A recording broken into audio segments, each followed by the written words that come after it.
태풍에 별일 없으셨죠? 예, 여러분 다시 뵙게 돼서 반갑습니다.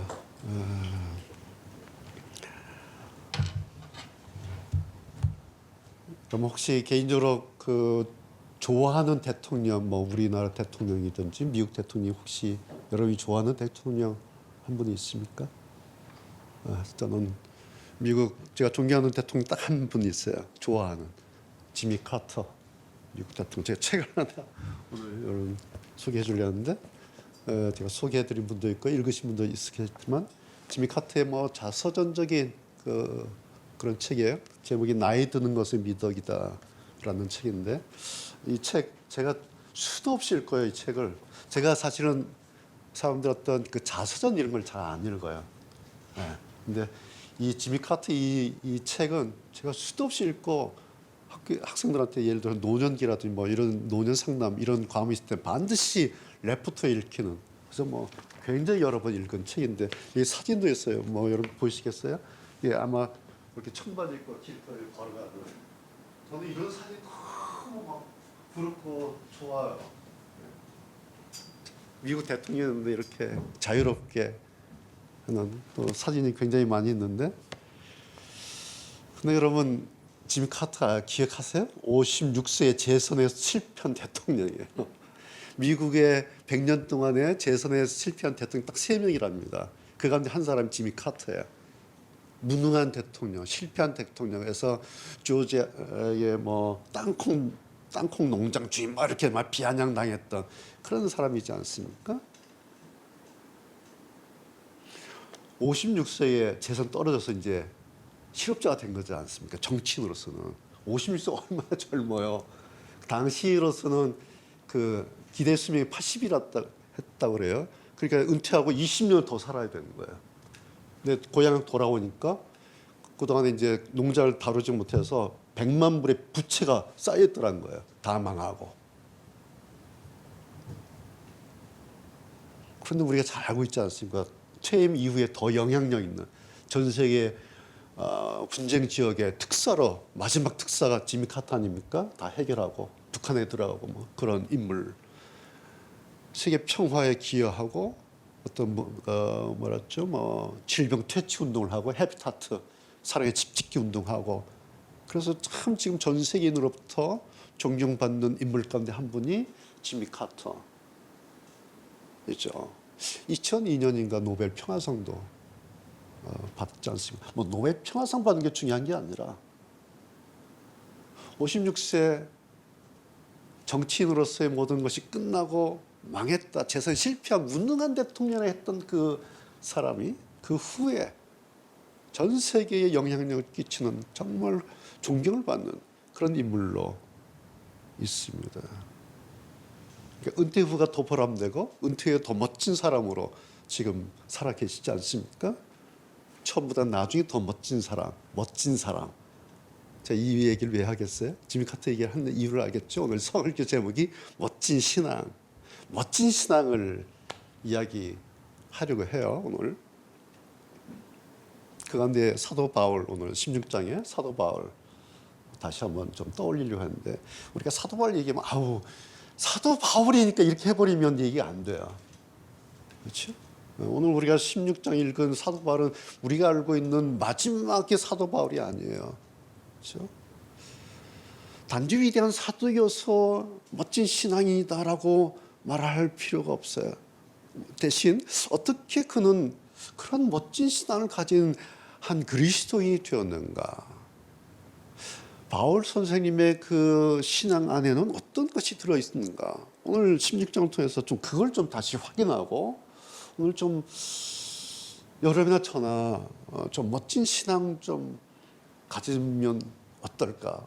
좀 좋지 않겠는가? 그렇습니다. 오늘 우리가 읽은 이 사도행전 16장 여러분 잘 아시는 것처럼 이제 1차 그 선교가 끝나고 2차 선교로 들어가는 그 이제 시작점이 있는 말씀이 사도행전 16장이에요. 특별히 이제 여러분 잠깐만 그 정리를 해드리자면 사도 바울의 그 1차 선교는 그 바나바하고 이제 같이 동역하고 선교했지 않습니까? 소아시아에 이제 이방인의 땅에 들어 선교했어요. 많은 어려움이 있었죠. 때마다 쫓겨나고 매맞고 막 고난과 핍박이 많았습니다. 그런데 그러면서 그 소아시아 지역에 많은 사람들이 예수를 믿게 되고 여기저기 이제 교회가 세워지는. 그래서 제가 전에 이제 설교를 이거 할 때 이제 그런 혹시 기억나시는지 모르겠어요. 결과는 매 맞고 쫓겨나고 핍박당한 거야. 이 결과예요. 복음 전도의 결과. 그런데 열매는 많은 거야. 교회가 세워지고 많은 사람들이 예수를 믿는. 그래서 결과와 열매는 다르다라는 제목 설교했는데 여러분 기억나실지 모르겠어요. 이것이 1차 선교 여행의 결산이에요.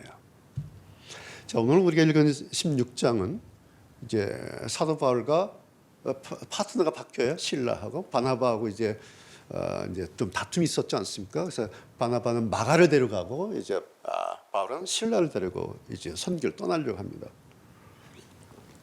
다시 이제 소아시아 지역으로 들어와서 선교를 하려고 하는데 성령께서 막지 않습니까? 밤중에 환상 가운데 성령께서 소아시아 들어가지 말라.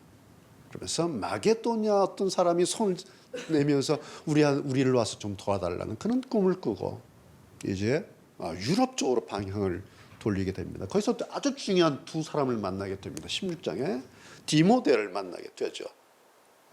2차 그래야 그 유럽 선교를 시작하면서 만났던 굉장히 중요한 인물이 디모데입니다. 믿음의 아들 디모데. 그 다음에 또 한 사람 만난 사람이 오늘 슬쩍 이름이 나오는데 루디아, 여러분 잘 아시죠? 빌립보 그 지역성에 있는 그 옷감 장수, 자줏빛 옷감 장수하는 그 부자, 돈을 많이 번 그 루디아를 만나게 됩니다.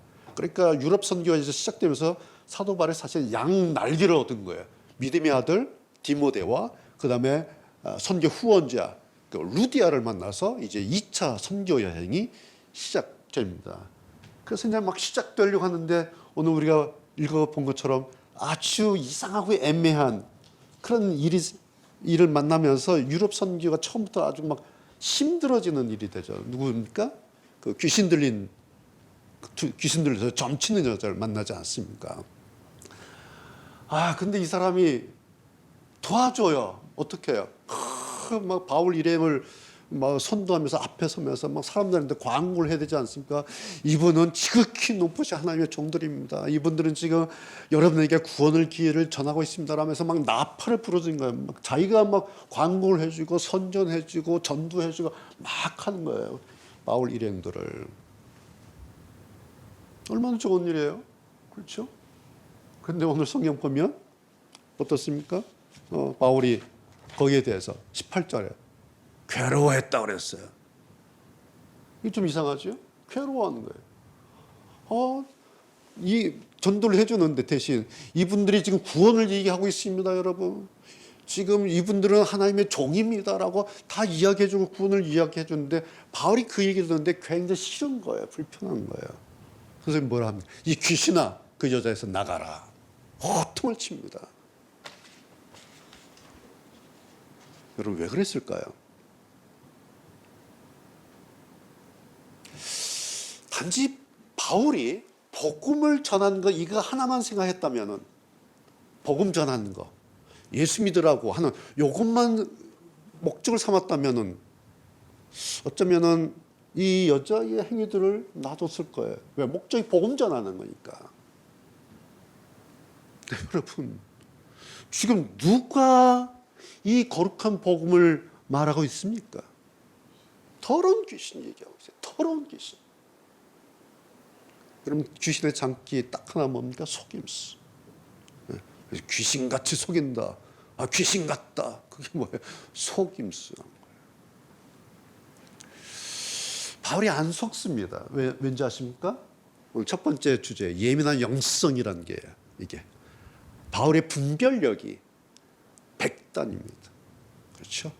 말하자면 이게 뭔지, 이 여자가 하는 말이 뭔지, 그 이면에 있는 것이 뭔지를 분간해내는 바울의 영성이 백단이에요. 그래서 제가 거기다가 예민한 영성이나 그냥 높은 영성이다, 뭐 기도발 영성, 뭐 이렇게 얘기하지 않고 제가 하나를 붙인 거예요. 예민한 영성이다.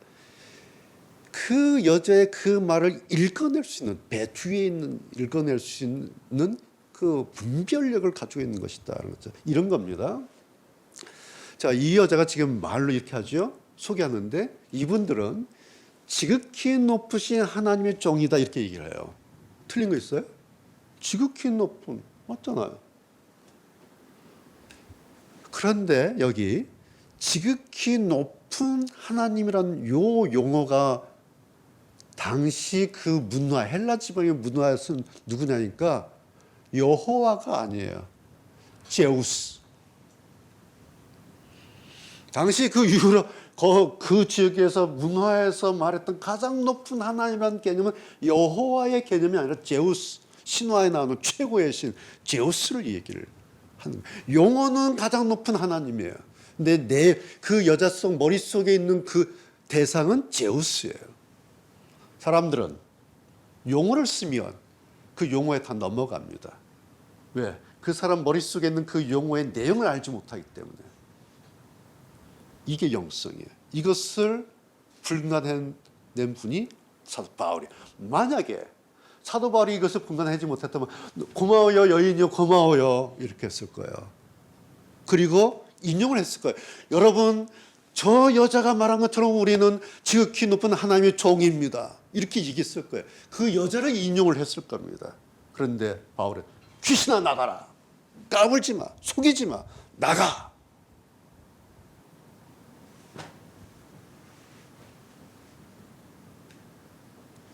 자, 이 여자는 어떤 여자예요? 귀신 가지고 밥 먹고 사는 사람이에요. 귀신 팔아서 귀신으로 점치고 그걸 밥 먹고 사는 사람이에요. 그러니까 말은 하나님을 얘기하는 것 같은데 사실은 귀신 덧보는 사람입니다. 뭐예요? 앞과 뒤가 안 맞아요. 앞과 뒤가 안 맞는 여자입니다. 여러분 이게 뭔지 아십니까? 말과 실제가 맞지 않는 예수님의 복음과 하나님의 구원과 그런 순수성을 왜곡시키는 일입니다. 기독교 복음을 천막하게 만드는 일이 시작이 바로 이런 데서부터 시작이 된 것입니다.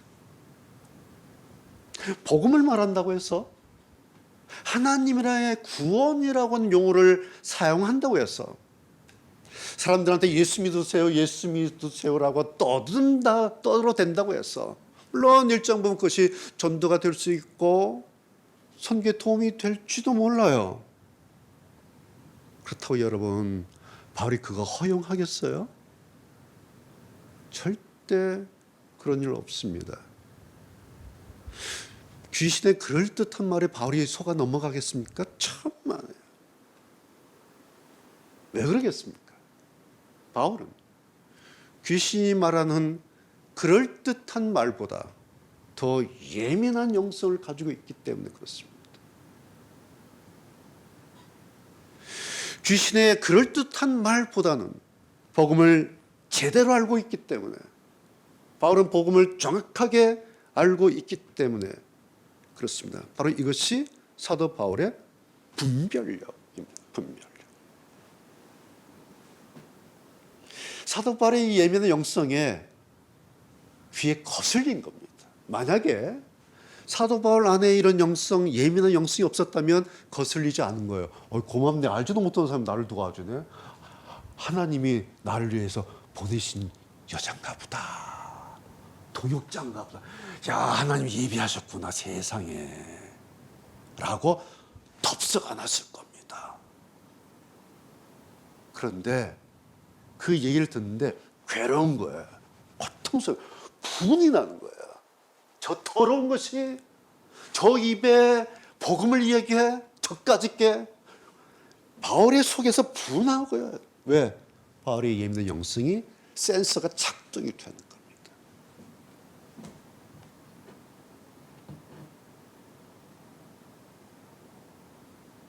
바울이 그 영적인 센서에 이 여자의 말이 걸렸어요. 그래서 분리해내는 거예요. 여러분, 더러운 것과 거룩한 것을 구별해서 분리해내는 것. 그래야 신앙의 멋이란 게 시작이 됩니다. 그렇다 해서 우리가 저는 처음부터 끝까지 매일같이 365일 거룩하게 살자 그런 얘기 아니에요. 저부터도 그렇게 못 살아요. 저부터도 그런 말씀이 아니에요.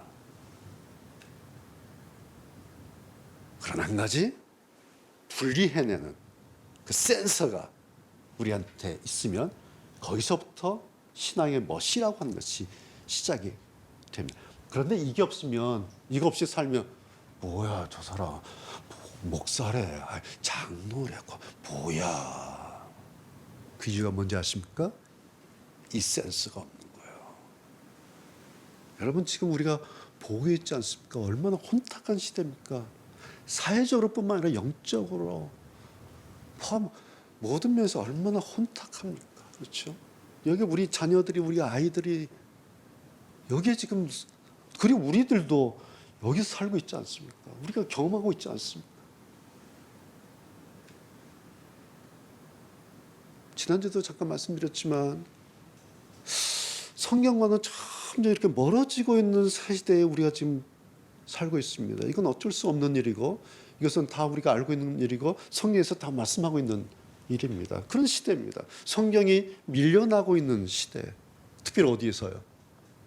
안타깝게도 아이러니하게도 교회에서 성경이 밀려나고 있고 우리 믿는다고 하는 사람들에게서 성경이 밀려나고 있는 이 아이러니한 시대에 결과적으로 그래서 교회가 멋이 없어졌어요. 우리 그리스도인들이 멋이 없어져 버렸어요. 그 이유가 뭘까라는 거예요. 이렇게 교회가 많고 그리스도인들이 많고 이렇게 열심히 우리가 애를 쓰고 예수를 믿는데 왜 멋이 없어졌을까? 왜 교회가 매력을 잃었을까?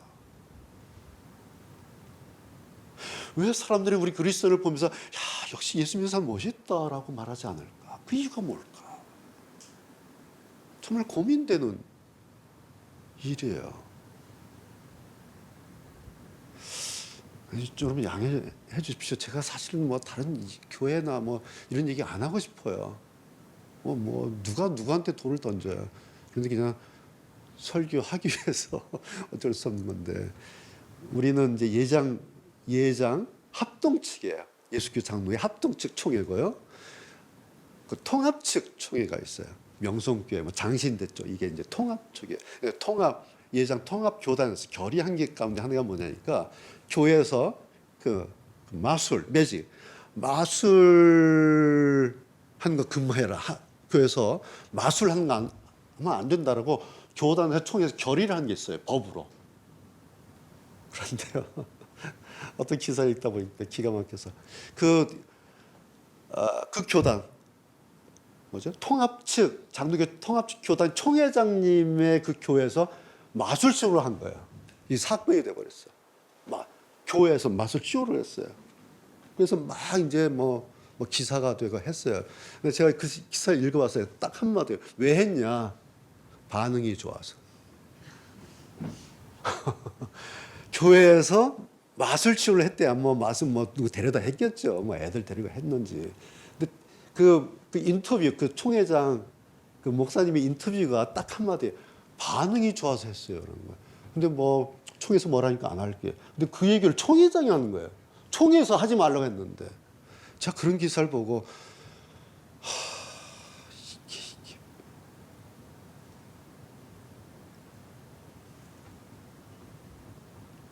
반응이 좋아서. 반응이 좋다는 건 뭡니까? 목회에 도움이 된다는 얘기예요. 교회에 도움이 된다는 얘기예요. 반응이 좋다는 얘기는. 그래서 목회라고 하는 것이, 교회라고 하는 것이 성경 위에 올라갔다. 지난주에 말씀드린 그 얘기입니다. 목회가, 저도 참 이런 얘기하면 참 안 되죠. 사실 저도 이제 목회를 시작하고 교회를 다시 시작하고 목사하고 그런 얘기하면 안 되는데 이건 해야 돼요. 이 얘기는. 왜? 목회라고 하는 것이 성령 위에 올라가 있어요. 지금. 교회라고 하는 것이 성령 위에 올라가서 교회를 성령 잡아먹고 있는, 밀어내고 있는 변방으로. 저는 이 광경을 하나님이 보실 때 어떠실까? 하나님의 마음이.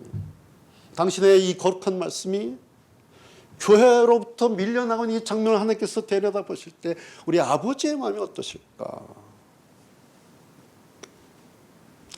제가 지금 이제 우리 교회 시작하면서 이제 성경 공부 이제 프로그램을 지금 준비하고 있어요. 우리 교회인들 대상이 아니라 이제 위례 지역을 교회 밖 위례 지역을 대상으로 이제 몇 가지 프로그램을 지금 준비하고 있고 아마 빠르면 10월부터 실시할 수도 있고 뭐 그렇게 지금 준비는 하고 있습니다. 제가 그 프로그램 몇 가지가 있는데 거의 맨 그 뭐랄까 홍보, 광고, 카피가 뭔지 아세요?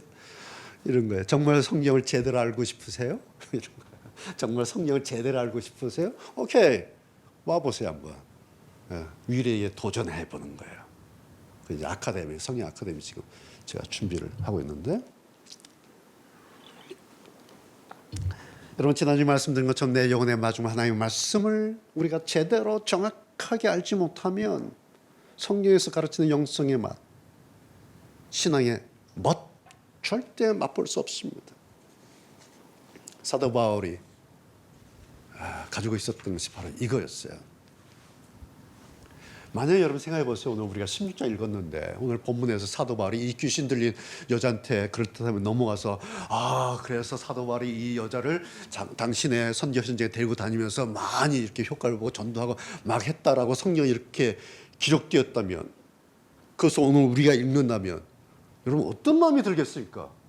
예? 사도 바울이 귀신 들린 여자가 그렇게 한다고 해서 이 사람을 선교 파트너로 데리고 다니면서 덕받다 라고 16장에 기록되었는데 그걸 오늘 우리가 읽는다면 뭐야, 그러면 뭐 선교라면 뭐 귀신하고 같이 노는 거야? 아마 그럴 거예요.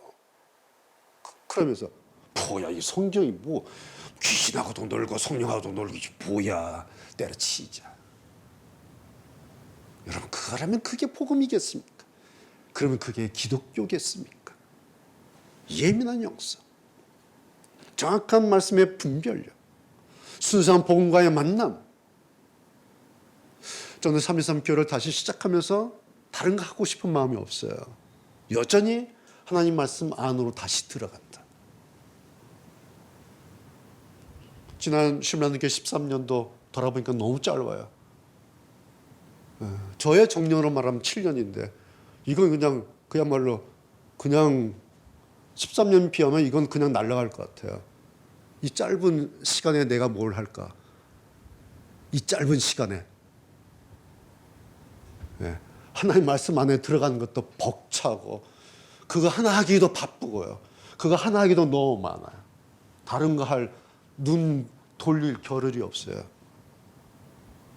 그래서 저는 그리고 우리 3.23 교회는 딱 그거 하나 하려고 합니다. 그 목적 때문에 세운 교회가 3.23 교회입니다. 여전히. 두 번째, 자 그런데 여러분 다 끊어냈잖아요. 나가라 해서 끊어냈어요. 그럼 얼마나 좋은 일입니까? 근데 그 다음 어떤 일이 봐요? 19절 보시면은 보복을 당하죠. 고소당해요. 모함을 해서 누명을 쓰게 됩니다. 그리고 투옥이 됩니다. 옷이 벗기고 매를 맞고 발에 착골 차이고. 왜? 뭐 때문에 그렇게 된 거예요? 복음을 전했는데 죄일 한 거지 않습니까? 성령께서 시키셔서 6절에 보면 성령이 아시아에서 말씀을 전하게 못하셨어요. 그리고 그 틀어버린 거예요. 유럽으로 가라고. 따라왔잖아요. 순종해서 왔지 않습니까? 그리고 복음 전한 거예요. 그리고 그 귀신 들린 여자 잘못된 것 처단해서 끊었어요. 얼마나 잘한 겁니까? 그러면 어떻게 됩니까? 그러면 다시 이제 바울이 활발하게 너무 능력 있게 멋있게 선교하면서 저 교회를 세우면서 이렇게 기록되어야 그렇지. 그래야 우리도 그런 성경 뭐 주여 믿습니다 하고 이렇게 해야 되는데 결과 뭐예요? 투옥되는 거예요.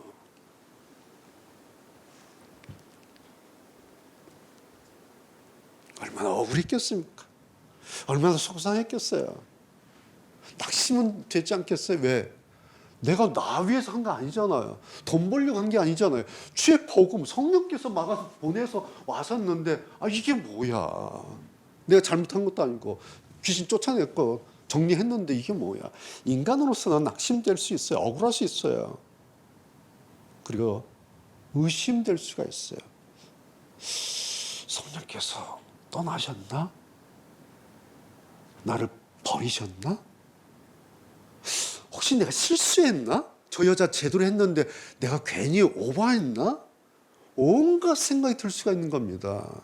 그러면서 우리도 가끔 그런 마음이 있지만 하나님께 서운한 거예요.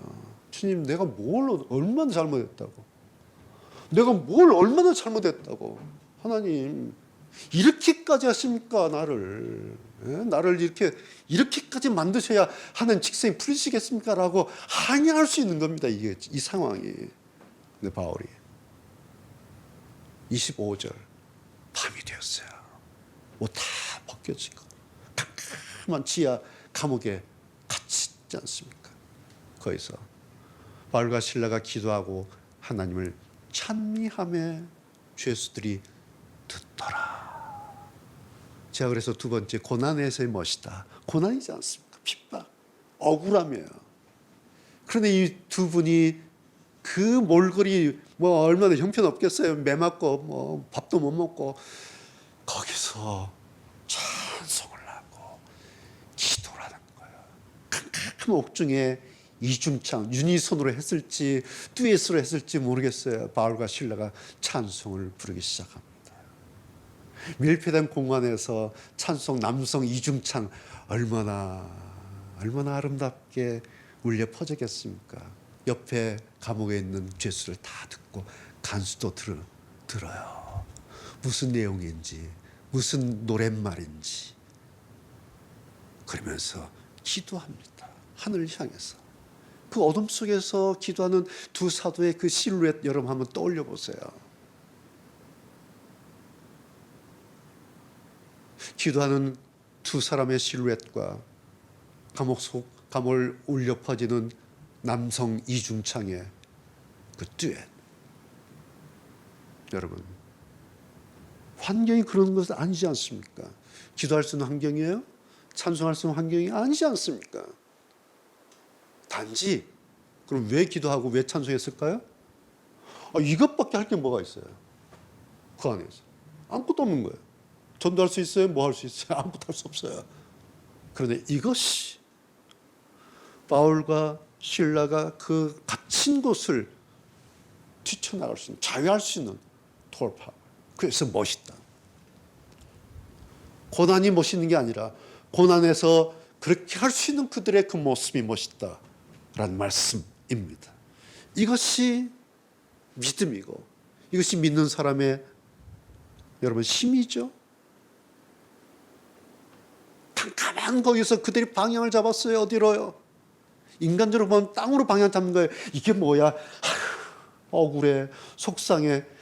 인간적으로는 방향을 땅으로 잡으면서 한숨 자고 막 분노를 했을지 몰라요. 근데 이 두 분은 방향을 하늘로 잡았어요. 하나님 쪽으로. 하나님,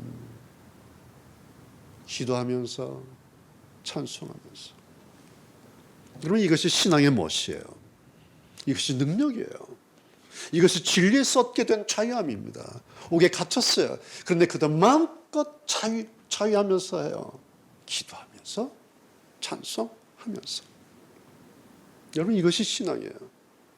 이것이 그 사람의 믿음이고 이것이 우리 믿는 사람의 가질 수 있는 멋이에요. 무언가가 있어서가 아닙니다.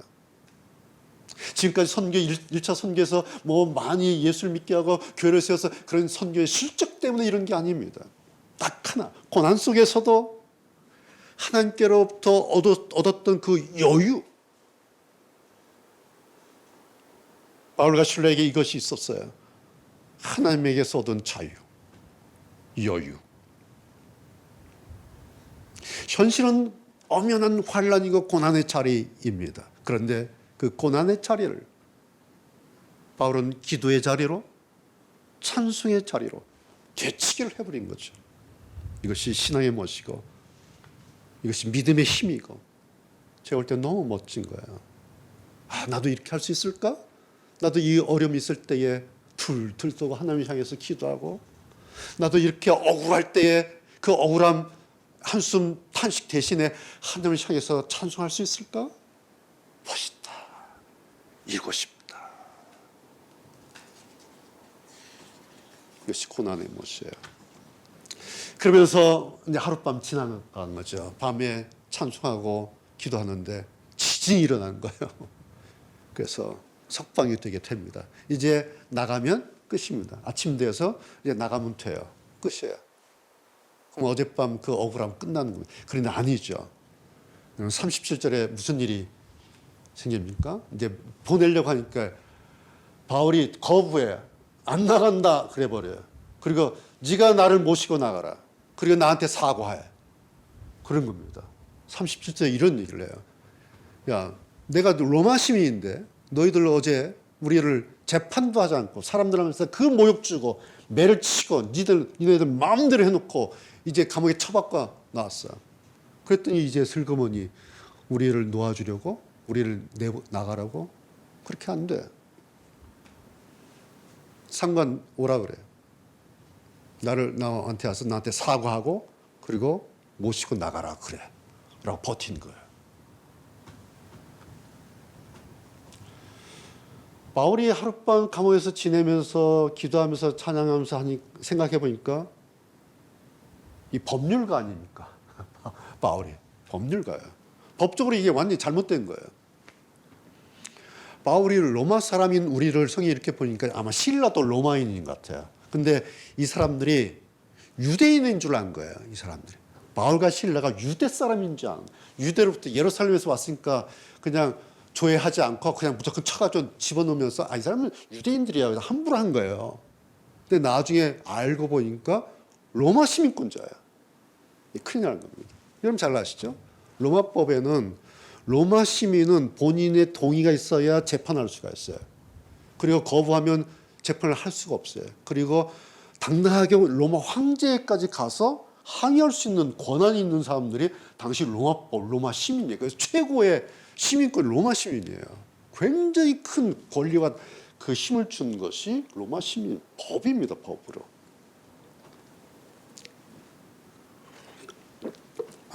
아침에 알고 보니까 이 사람들이 로마 시민이에요. 로마 시민을 패버린 거예요. 감옥에 가둬버린 거예요. 큰일 난 겁니다. 실정법 위반한 거죠. 자기들 볼 때. 그래서 어떻게 했습니까? 그들이 와서 사과를 합니다. 미안하다고. 잘못했다고. 그리고 모시고 나갑니다. 이런 38절, 39절 한번 보실래요? 그 열 너무너무 멋있어요.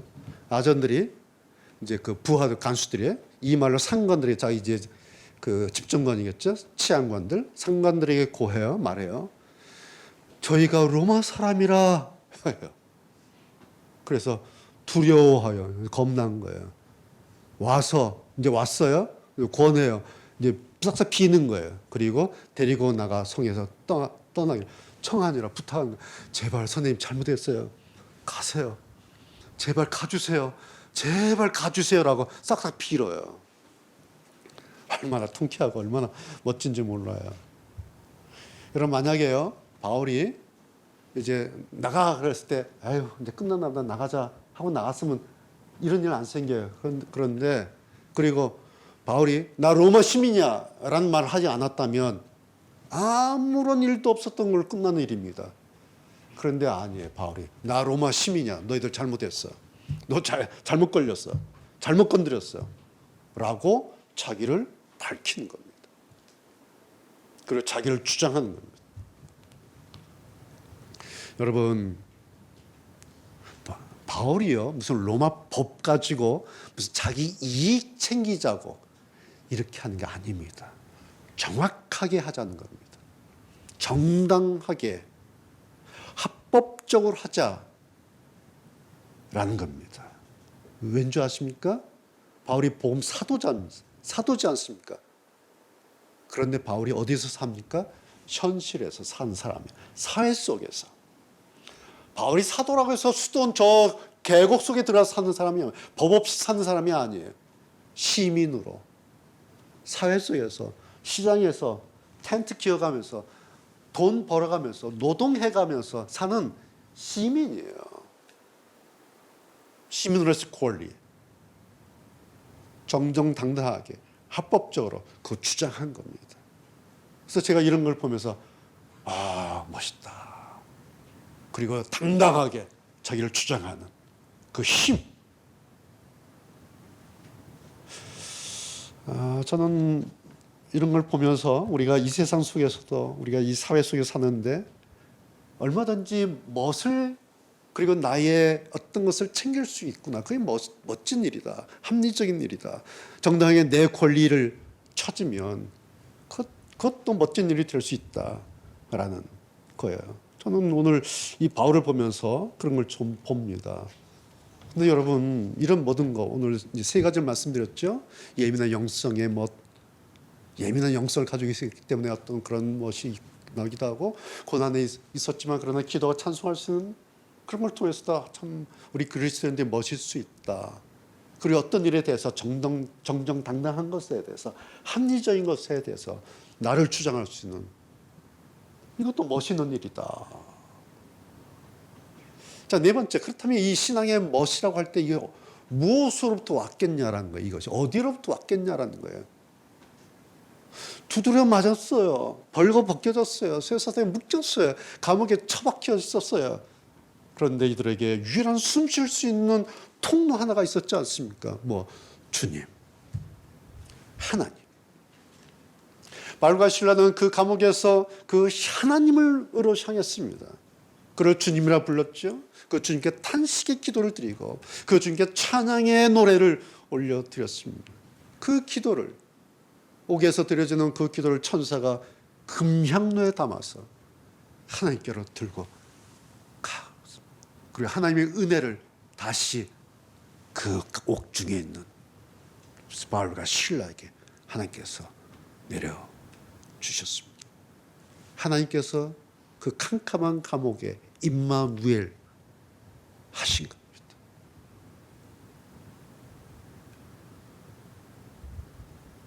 비록 몸은, 비록 환경은 매맞고 억울하게 그곳에 있었지만 그러나 그 자리에서 주님이 오셔서 주님이 임마누엘 하셔서 하나님이 주인 노릇 해 주신 겁니다. 주님이 주인 노릇 하시니까 그 주인의 종인 바울과 실라가 이렇게 대접을 받는 거예요. 이렇게 멋있어지는 겁니다. 누구 때문에? 주인 때문에. 주님 때문에. 여러분, 우리가 늘 하나님 아버지 주님 부르지 않습니까? 이 주님을 놓치면 멋이 없어져요. 이 주님을 내 손에서, 내 마음에서, 내 생각에서, 내 믿음에서 놓친 순간 멋이 없어져요. 초라해져. 그러나 어떤 환경에서라도 주님, 하나님, 아버지 붙들고 있으면 멋이 날 수가 있어요. 내가 멋을 내는 게 아니라 주님 때문에 멋이 나는 거예요. 그것이 멋진 신앙이에요. 여러분, 멋을 내는 것과 멋이 나는 것 다르지 않습니까? 그렇죠? 멋을 내는 것보다 멋이 나는 게 멋있지 않습니까? 멋이 나는 것. 그렇죠? 여러분, 하나님을 붙들면, 하나님을 내 주님이라고 붙들면 나에게서 멋이 나요.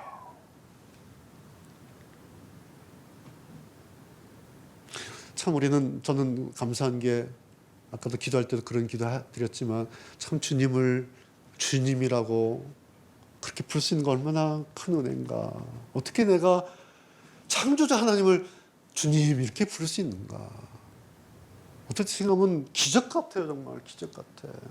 여호와를 하나님 부를 수 있는 거.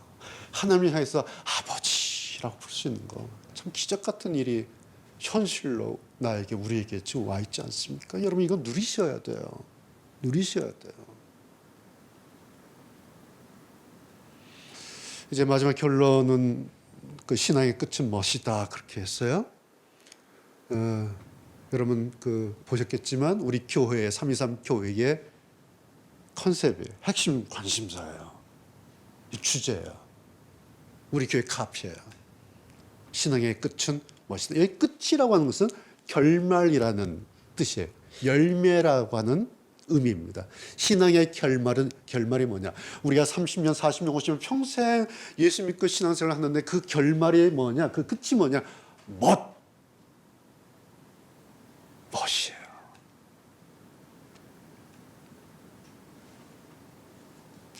지난 5월 쉴만한 교회 마지막 가장 중요했던 행사가 우리 예수님이 지금 앉아 있는데 마지막 천국 입성 환송 예배 드렸던 것이 마지막 가장 중요하고 아름다웠던 행사였습니다. 행사라니까 좀 이상한데 지난 5월에 우리는 아주 멋진 신앙인 한 분을 하나님께 보내드렸습니다.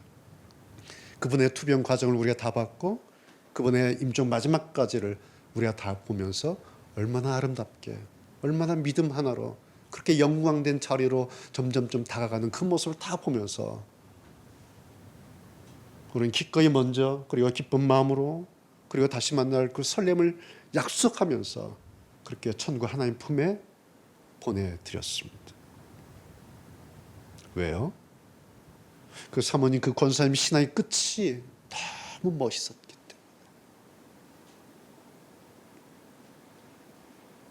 마지막 모든 거 다 해서 뼈와 살밖에 남지 않은 그 모습이었죠. 그러나 그 마지막 모습이 얼마나 아름다운 모습이었던지. 왜요? 신앙의 결말이 있었기 때문에. 결선이 있었기 때문에. 그래서 그냥 흔히 교회에서 천국 환송 예배 이렇게 하지 않습니까? 거의 저는 그렇게 하지 않고 천국 입성 환송 예배 이렇게 해버렸어요. 너무 분명하기 때문에. 너무 감동적이고 너무 아름답기 때문에 우리 권사님 천국 입성하신 거 우리가 기꺼이 기쁨으로 환송해서 보내드린 마지막 예배 드립니다. 그래서 우리가 다 모여서 그때 감동적인 예배를 드렸어요. 그것이 슈만께 마지막 행사였습니다. 신앙의 끝, 신앙의 결산. 제가 요한계시록 책을 내면서 앞에 헌정 글을 하나 썼죠. 내 믿음의 언덕과 울타리 되어주셨던 존경하는 부모님을 추모하며 이렇게 했습니다. 거기에 제가 존경하는 부모님을 추모하며라는 단어를 썼어요. 사랑하며가 아니에요. 사랑하는 것은 살아계실 때 사랑하는 겁니다. 돌아가시면 사랑할 수가 없어요. 사랑은 대상이 분명한 건데 돌아가시면 추모하는, 기억하는 겁니다. 두 분을 기억하면서 우리 아버지 어떻게 그렇게 사셨을까? 우리 어머니 어떻게 그런 믿음 주님을 섬기셨을까? 세월이 가면 갈수록 새록새록 제 마음에 존경심이 난 내 아버지처럼 내 어머니처럼 그렇게 살 수 있을까? 그런 믿음 갈 수 있을까? 그래서 제가 존경하는 부모님 그렇게 했어요. 너무 멋있는 거예요. 돌아가신 제 아버지, 제 어머니가. 왜요? 멋진 신앙인으로 지금 기억되고 있기 때문에 존경하고 싶은 거예요. 지미 카터는 56세 재선에 실패한, 그래서 별명이 재선에 실패한 대통령 이렇게 돼 있어요. 지미 카터가. 그런데 지금 95세 생존 살아계시죠? 네. 전 세계에 영향력을 끼치는 멋진 노년의 삶을 지금 보내고 있습니다. 제가 자주 인용하는 저의 좌우명과 같은 글귀 하나 있죠. 노년의 The old age is not sunset, but golden age. 황혼, 노년기는 sunset, 황혼기가 아니라 golden age, 황금기다. 저의 좌우명 같은 그런 한 줄이에요. 그리고 성경을 보니까 성경이 맞다 그래요. 백발은 영화의 멸류관이다. 맞아. 백발은 영화의 영광스러운 glorify 멸류관이야. 이 멸류관. 그래 나 멸류관 써야지. 내 신앙의 끝은 멸류관이야. 여러분 오늘 그리고 지금은 우리의 목표점이 아닙니다. 단지 과정에 있습니다. 신앙의 끝은 오늘이 아닙니다. 사도 바울은 달려갈 길을 다 간 후에라고 말했죠. 신앙의 결승선까지 가는 것이 신앙입니다. 신앙의 그 끝의 결산은 딱 하나, 그것을 판가름이 납니다.